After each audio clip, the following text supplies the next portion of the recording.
how to fix Outlook not sending emails. Open up the app, then you want to click on the settings icon in the top right corner.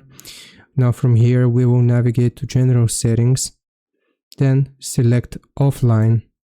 Here uncheck this, allow offline access to emails, calendar and people, and click on save.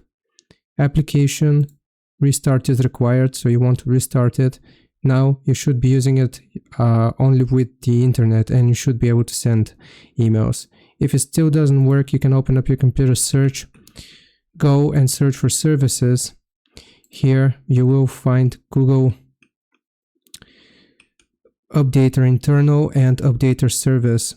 Right click on the first one, Properties. Then startup type, you will change this to disabled, apply and OK. Afterwards, Google Updater Services, right click Properties, again startup type, disabled, apply and OK, and you want to restart your PC. If it doesn't work, you can always restore these settings. I hope this helps you out. Leave a like and subscribe. I'll see you next time.